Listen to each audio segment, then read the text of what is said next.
AutoCars. Honda recently gave the public a sneak peek at several new items and improvements in the company's industry. One of the things highlighted was the impending introduction of an Acura SUV. Among the items that were announced was this. One of the topics discussed was this very subject. This was one of the subjects covered while the talk was going on.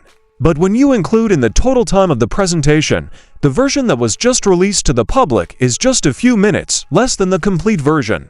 This stands in stark contrast to the relatively lengthy duration of the presentation as a whole. It is quite crucial that you retain these points, so you shouldn't let that insignificant reference distract you. Serious consequences would result from your not doing so. But you still can't let that minor reference fool you into missing the points made below. Under no circumstances will you be able to erase them from your mind. You will not be able to complete this task. There is zero doubt that the new Acura will attract a great deal of interest from the broader population. There is no way to deny this. This is something that may be declared with all sincerity and self-assurance. It is something I can say with absolute conviction that this will go down. It will slot between the ADX and the 3-row midsize MDX, and it will be sold alongside the all-electric ZDX, which is expected to be delivered soon.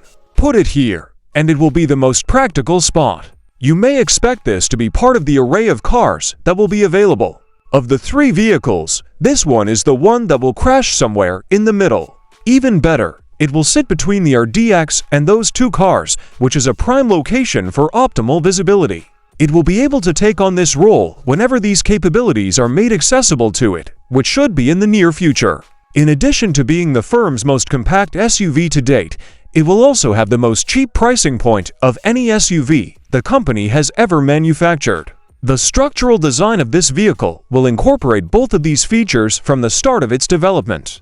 According to the predictions made by car companies, the new SUV will replace the Integra hatchback in the market in the next years. Things like these are typical illustrations of what is anticipated to happen in due time. The recently revamped Integra hatchback has served as Acura's entry-level offering for the past year or two. There has been some time for this hatchback to serve its purpose. The event will occur once the specified time has passed. I would be very grateful if you could tell me more about the Acura model that will be taking the stage after the current one. It was an expectation I had placed on you, and I had full faith in your ability to exceed it. Recognizing my appreciation for your contribution in advance would be greatly appreciated. I appreciate it. A lot of people would be grateful for it. I would be eternally grateful if you could merely convey to me in a few simple words what it is that gives it its appearance.